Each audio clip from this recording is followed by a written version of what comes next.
ഞായറാഴ്ച വരുന്ന എന്തിനാണാവോ? എല്ലാരും കൂടി ഇന്ന് ബ്രേക്ക്ഫാസ്റ്റ് കഴിക്കുന്ന എന്തിനാണാവോ?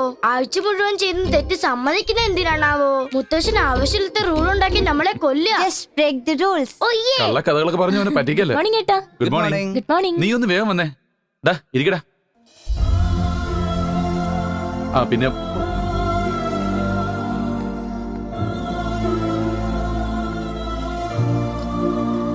Good morning daddy. Morning daddy. Good morning daddy. Good morning.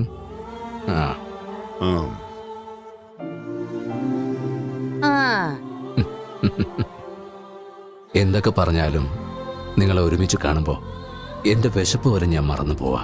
അപ്പൊ ഞാൻ ഈ ആഹാരമൊക്കെ ഉണ്ടാക്കിയത് വെറുതെ ആയോ? ഇങ്ങനെ ആഴ്ചയിലൊരിക്കൽ നമ്മൾ എല്ലാവരും കുടുംബത്തോടെ കൂടുന്നത് എനിക്ക് വളരെ സന്തോഷമുള്ള കാര്യമാണ്. അയ്യോ മുത്തശ്ശനിക്ക് വിശക്കുന്നു. അതിനു മുൻപ് ഈ ആഴ്ചയിൽ നീ എന്തൊക്കെ തെറ്റുകളാ ചെയ്തേന്ന് ആദ്യം പറ, അതിനുശേഷം ബ്രേക്ക്ഫാസ്റ്റ്. അതെ, മുത്തശ്ശൻ നേരത്തെ കണ്ടെന്റെ പ്രോഗ്രസ് റിപ്പോർട്ടില് മാത്സിന് 85 മാർക്സ് അല്ലായിരുന്നു. ഓ യാ, വെരി ഗുഡ് മാർക്സ്. എന്നാലേ 35 ഞാൻ 85 ആക്കി തിരുത്തിയതാ. അമ്പടി കള്ളി. വരുൺ, നിന്റെ മോള് 35 85 ആക്കി മാറ്റിയിരിക്കുക. അതിനോട് വഴക്ക് പറയണ്ട. ലിസൺ, ട്യൂഷൻ വിട്ടാ മതി, മാർക്ക് താനേ കൂടിക്കോളും. അതുവരെ മിൽക്കിക്ക് no chocolates, no ice creams, no cool drinks. Milky, sorry. തെറ്റ് ചെയ്തവര് വേറെ ആരെങ്കിലും ഉണ്ടോ ഇവിടെ? ഓ വെരി ഗുഡ്. അപ്പൊ ഈ ആഴ്ച വേറെ ആരും തെറ്റ് ചെയ്തിട്ടില്ല. Sorry daddy. എന്റെ ഫ്രണ്ട്സിന്റെ കൂടെ പാർട്ടിയിലൊരു ബിയറോ? ബിയറോ? ബിയറോ? ഇന്നിവന് നന്നായിട്ട് കിട്ടും. ഡാഡി, മോക്ക് എക്സാമിന് നല്ല മാർക്ക് കിട്ടിയതിന് ഫ്രണ്ട്സ് എല്ലാരും കൂടെ പാർട്ടി വേണമെന്ന് പറഞ്ഞപ്പോ എനിക്ക് ഒഴിയാൻ കഴിഞ്ഞില്ല. ഫ്രണ്ട്സ് പറഞ്ഞു എന്ന് വെച്ച് ഈ വൃത്തികേടൊക്കെ ചെയ്യണോ? നിന്റെ മുഖം കണ്ടിട്ട് ഈ ആഴ്ച നീ എന്തോ തെറ്റ് ചെയ്ത പോലെ ഉണ്ടല്ലോ. അത് ഓഫീസിൽ നിന്ന് സ്റ്റേഷനറിയുടെ കാശ് എടുത്തോണ്ട് പോയി കാർഡ്സ് കളിച്ചു. കാർഡ്സ്? നിനക്ക് ജോക്കർ വരികയാണെങ്കിൽ നീ ഷോ കാണിക്കും. അതേസമയം മറ്റൊരാൾക്ക് ജോക്കർ വന്നാൽ നീ അവിടെ ജോക്കറാവും. നോക്ക്, ഇനി നിങ്ങൾ രണ്ടാളും 2 ആഴ്ചത്തേക്ക് ഓഫീസിന്റെ പരിസരത്തേക്ക് വരരുത്. അതിനു മുമ്പ് നിങ്ങളുടെ മോൾ എന്തെങ്കിലും തെറ്റ് ചെയ്തോന്ന് ചോദിക്കും. ഞാൻ തെറ്റ് ചെയ്യുന്നോ? No, never. ഈ സൂര്യനാരായണന്റെ മോള് തെറ്റിയെന്ന് പറഞ്ഞാലേ ഈ ലോകത്തിൽ ആരും വിശ്വസിക്കില്ല. എന്റെ അമ്മേ, എന്റെ അമ്മോ, ഈ ആന്റിയുടെ കാര്യം നമുക്കറിയില്ലേ? നോ എന്ന എസ് എന്നാ നോ. എടി കാന്താരി, അപ്പൂപ്പൻ എല്ലാ ആഴ്ചയിലും നിങ്ങളെയൊക്കെ വിസ്തരിക്കുന്നു ഓർത്ത് നീ വിഷമിക്കൊന്നും വേണ്ട. എന്നോർത്ത് റൂൾസ് ബ്രേക്ക് ചെയ്യാമെന്ന് ഇവിടെ ആരും വിചാരിക്കുകയും വേണ്ട. ഒരു കാര്യം മാത്രം ഓർക്കണം, ചെയ്യുന്ന തെറ്റ് സമ്മതിച്ചാൽ റിലാക്സ്.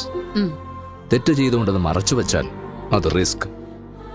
എന്റെ കുടുംബത്തിൽ ആരും ഒരു റിസ്കിലും ചെന്ന് ചാടരുതെന്ന എന്റെ ആഗ്രഹം. തെറ്റുപറ്റുന്നത് മനുഷ്യ സഹജമാണ്, പക്ഷേ ചെയ്ത തെറ്റ് തിരിച്ചറിഞ്ഞ് തിരുത്തുന്നവനാണ് യഥാർത്ഥ മനുഷ്യൻ. നന്നായിട്ടുണ്ട്, വളരെ നന്നായിട്ടുണ്ട് നിന്റെ പ്രസംഗം. ഓഫീസിലിരുന്ന ഫയലുകൾ കുത്തിക്കുറിക്കും പോലെ വീട്ടിൽ ഇങ്ങനെ ആഴ്ചയിൽ ഒരിക്കലും എല്ലാരും വിളിച്ചു കൂട്ടി പ്രസംഗിക്കുന്നത് വലിയ സാമർത്ഥ്യമൊന്നുമല്ല. കൊച്ചു പിള്ളേരായ തെറ്റുകളൊക്കെ ചെയ്തെന്നിരിക്കും. അതിനെന്തോ എത്ര മൂപ്പിക്കാൻ. ദേ കണ്ടില്ലേ, നിന്റെ മോളൊരു സുന്ദരിക്കോത, കല്യാണ പ്രായായി, ഒരു ചെറുക്കനെ നോക്കുകയില്ല, നീ അവളെ കെട്ടിക്കുകയില്ല. എന്താ ഇത് നിന്റെ ഭാഗത്തുള്ള തെറ്റല്ലേ? അതും ശരിയാ മോളെ. ഡാഡി, അത് പിന്നെ മോളെ മക്കളെ എന്നൊക്കെ പുന്നരിച്ചോണ്ടിരുന്നല്ലേ ഇവൾ ഇങ്ങനെയൊക്കെ പറയൂ. എടാ ആഫീസറെ, നീ മര്യാദയ്ക്ക് ഉടനെ ഇവിടെ കെട്ടിച്ചു വിടുന്നോ അതോ എന്റെ 16 അടി എന്തെങ്കിലും കൂടുന്നോ? നീ ഒന്നും പറയണ്ട. എന്റെ കണ്ണിടന് മുമ്പ് ഇവളുടെ കല്യാണം എനിക്ക് കാണണം, മനസ്സിലായോടാ? ഇനി നീ വെച്ച് നീട്ടിയാണെ ഞാൻ ഇവിടെ ഉള്ള ഏതെങ്കിലും ഭിത്തിയില് ആ ഭിത്തിയിൽ ഞാൻ തലയിടിച്ച് ചാകാൻ പോകുക.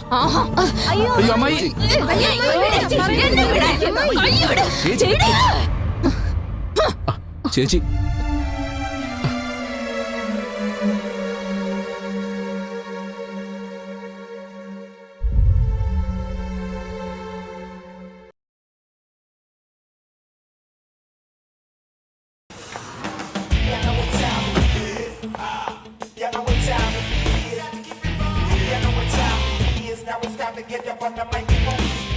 രമേശേ, യെസ് മാഡം. ഇത്ര കഷ്ടപ്പെട്ട് ഡിസൈൻ ചെയ്ത് ഈ സാരി എന്തിനാ ഇങ്ങനെ ചുരുട്ടിക്കൂട്ടി വെച്ചിരിക്കുന്നത്? Sorry madam. ക്വാളിറ്റി ആൻഡ് ക്രിയേറ്റിവിറ്റിയാണ് നമ്മുടെ മോട്ടീവ്, അത് മറക്കരുത്.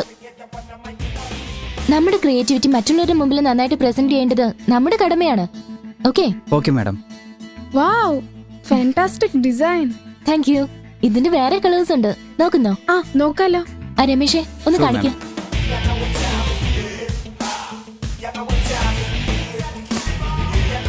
ഏത് ഫാബ്രിക്കാ സെലക്ട് ചെയ്യണ്ടേ? അത് ഹായ് മാഡം. ഹായ്. അല്ല എവിടം വരെ ആയിടി? ഏയ് ഹണി, ഈ ഫാബ്രിക്കാ സെലക്ട് ചെയ്തേക്കുന്നത്, ഒന്ന് നോക്കിയേ. ഇതോ? കുറച്ചെങ്കിലും ഒന്ന് ആലോചിച്ചൂടെ? ഫസ്റ്റ് ഓഫ് ഓൾ കസ്റ്റമേഴ്സിന്റെ കംഫർട്ടാണ് നമുക്ക് മുഖ്യം. ഫാബ്രിക് സോഫ്റ്റ് ആണെങ്കിൽ അത് ധരിക്കുന്നവർക്കും വളരെ സന്തോഷാവും. ഇപ്പോഴാണെങ്കിൽ ഫെസ്റ്റിവൽ സീസൺ വരാൻ പോവല്ലേ, നമുക്ക് എന്തെങ്കിലും പുതിയതായിട്ട് ട്രൈ ചെയ്യാം. ഈ 2 ഫാബ്രിക്കിലും ട്രഡീഷണൽ ഡിസൈൻ ചെയ്താൽ മതി. ദെൻ നടക്കാനിരിക്കുന്ന ഫാഷൻ ഷോയിൽ നമ്മുടെ ഡിസൈൻ ആയിരിക്കണം നമ്പർ 1. അതിനുവേണ്ടി എല്ലാരും ചേർന്ന് ഹാർഡ് വർക്ക് ചെയ്താലേ നമുക്ക് അച്ചീവ് ചെയ്യാൻ പറ്റുള്ളൂ. We have to do it perfect. Hello, hi honey, how are you? Fine. നമ്മുടെ നെക്സ്റ്റ് ഫാഷൻ ഷോയിലെ event manager and he is the camera. Ma'am, മാഡത്തിന്റെ ഫാഷൻ ഷോയിൽ ക്യാമറമാനായി വർക്ക് ചെയ്യുന്നതിൽ വളരെ സന്തോഷമുണ്ട്. Thank you very much.